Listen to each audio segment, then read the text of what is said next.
ॐ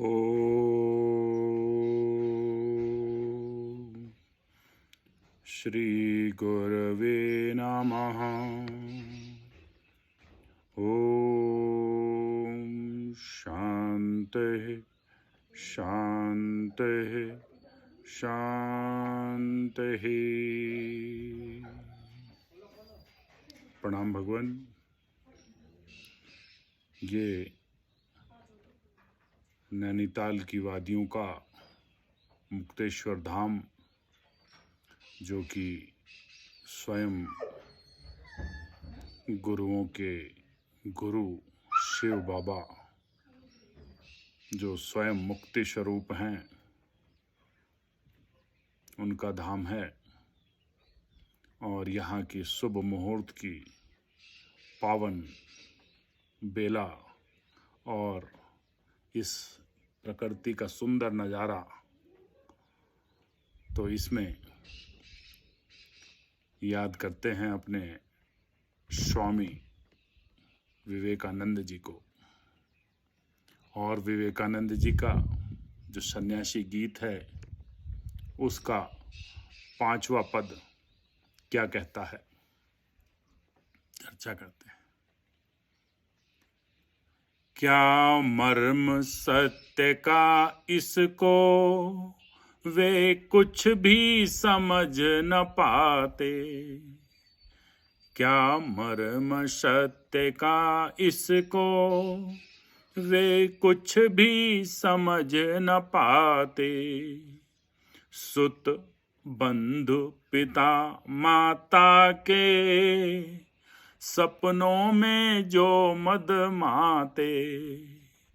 सुत बंध पिता माता के सपनों में जो मद माते। स्वामी जी कहना चाहते हैं कि सत्य का जो मर्म है, वो इस सांसारिक जीवन से कभी मिल नहीं पाता। इस संसारी जीवन में एक जीव आकर अपने केवल परिवार में ही बंधा रह जाता है। सुत बंधु पिता माता, जो भी सांसारिक स्वप्न हैं, जो आने जाने वाले हैं, अनित्य हैं, उनमें ही मदमाता रहता है।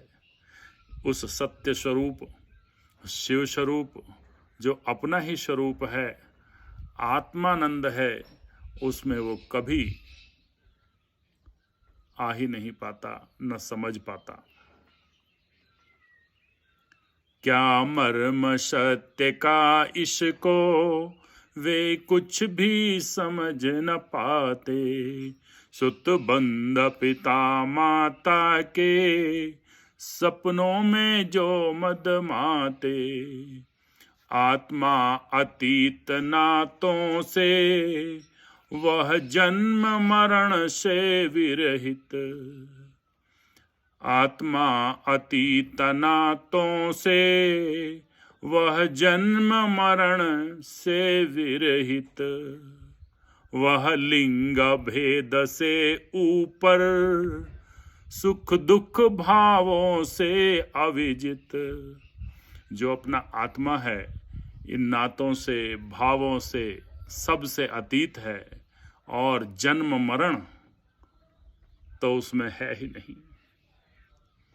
लिंग भेद वो सब भेदों से ऊपर उठा हुआ है, सब भेदों का वो आधार है। उन सब भेदों में जो अभेद सत्ता है, वो है हमारा सत्य स्वरूप। उसको जानने के लिए स्वामी जी विचार कराते हैं। वह लिंग भेद से ऊपर, वह लिंग भेद से ऊपर सुख दुख भावों से अविजित।